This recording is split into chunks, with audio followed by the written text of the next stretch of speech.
Greetings everyone, welcome back to my channel where I will discuss Layla the Pleiadian Volume 3. This will be my third book review on this series.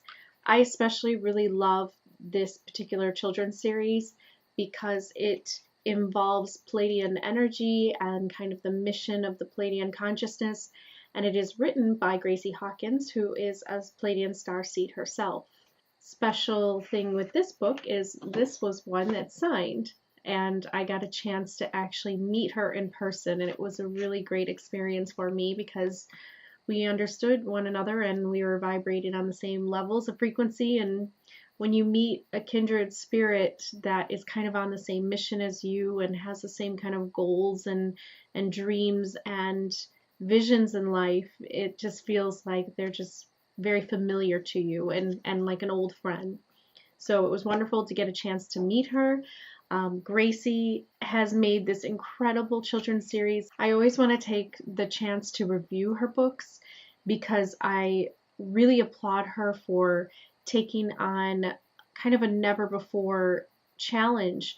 Like, how do you actually introduce spiritual information, metaphysical information, information about starseeds, and kind of the things that adults learn about within the starseed community and within, the metaphysical community? How can you actually introduce that to children at a young age in which that it makes sense for them, it's not confusing, and it really does benefit them in the long run, where they get spiritual wisdom taught to them at a young age, and her books do that.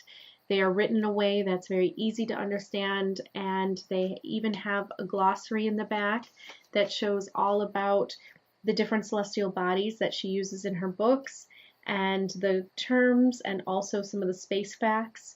It's a wonderful way of just learning about space even.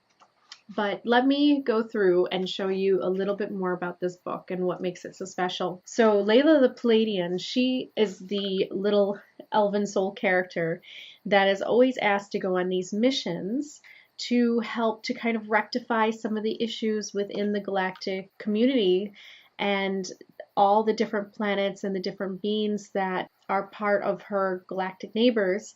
She ends up going to them and helping them in some kind of way. So she actually is placed onto missions. She's like a little agent. So this one in particular, Layla is asked to do an astral travel to Mars, where there are some beings that are using their negative energy stored within themselves to lash out at each other. And so when she gets there, she is told that the reptilian beings are actually using their negative energy that's stored within themselves, and they are throwing it at others. And this is something that we do here on Earth. Whenever we are affected by an event or a situation, that stores up inside of us as some type of emotional response. And if it is something of a lower vibration, such as anger or resentment or guilt or hate or frustration, any of those types of feelings that make us feel down and bad about ourselves and angry at the world, a lot of times we will lash out at the nearby person. So this is very true, and children do that a lot. Children get hurt, they get mad, and what do? They go and push and hit somebody that's around them. So we always have to teach them how to not do that and how to control their emotions better. And this book does a wonderful job of showing that. I also really like that this book shows that there are negative and positive beings within the Draco reptilian type of collective. And we have Callisto, who is the head of the Draco beings, who actually comes and helps Layla in this mission because he knows and sees his fellow beings, who are the reptilian lizard people, throwing negative energy at one another. And he is wiser and older and understands where this is coming from and wants to help Layla in her mission. I'm not going to tell you everything that happens, but Layla definitely is able to bring forth the positive energy that's needed, and instead she helps to transform that negative energy that the reptilians were throwing at one another, and she transforms it into laughter and joy. And that's something that we can do on earth. How many of you get into fights or arguments with others, and then you just look at the other person and you just burst out laughing? Because that's kind of the cosmic joke, is that we are here to kind of play out these dramas and these events of separation, and that's part of the illusion.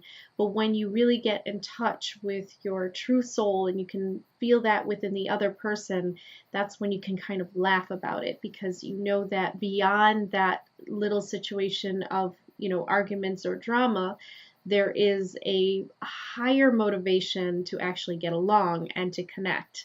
And so there is really a wonderful resolution of the problem that Layla helps create, and it's just a wonderful story.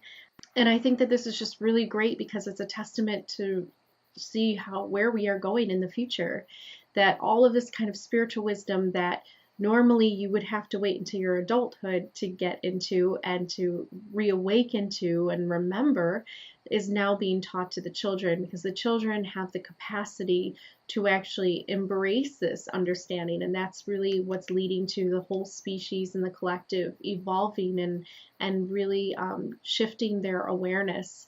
And in doing so, we are going to have mission no negativity be done on Earth, in which we will be able to control our emotions. Emotions are truly wonderful, but if you do not learn how to control them, you will get trapped in the material world, and your feelings will be your deciding factor of where you go next. You really have to be able to sit above your emotions and look at them from an objective point of view, where you step outside of that situation and that event and actually look at really the facts of what's really going on, instead of looking at it only through the subjective eyes. And that's when you feel hurt, defensive, angry, upset. And when you have those feelings, that's what starts that energy within yourself, and then that's what lashes out at others if they are around you and you feel triggered by them. That's exactly what this book is all about, is how to transform that energy that you may feel inside of you, that negative feeling of anger and resentment and, overwhelming frustration or sadness, and being able to transform that into something more productive that is actually going to lead to both parties being able to enjoy life more. Because, fighting can be fun in the idea that it's a way for you to stand up for your ideals and your feelings that you are feeling. I mean, that is the reality. But there's another reality outside of your emotional state that you always must be aware of. And so this book really helps to center on that major issue in this world, is how do we experience our reality and go through authentic emotional responses to what actually happens to us?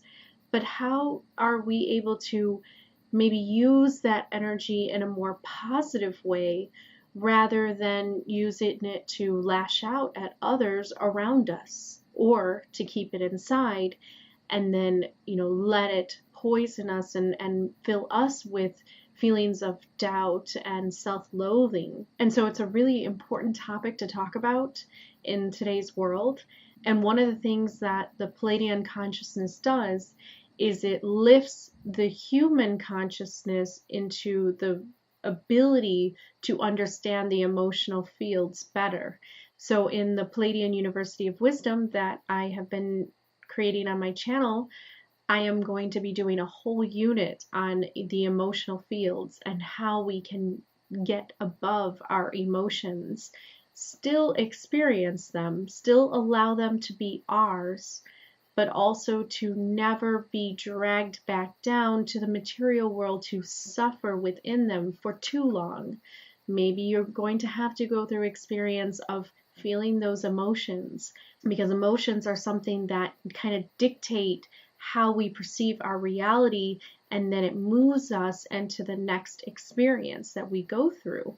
So when you are able to control those emotions, or the way that you might perceive things, and be able to transform them into something more positive, you will have a more positive experience in life in general. And that is what this book teaches young children as well as adults. I love it as an adult, and I think that many adults would love to have this series and be able to pass it on to their children as well.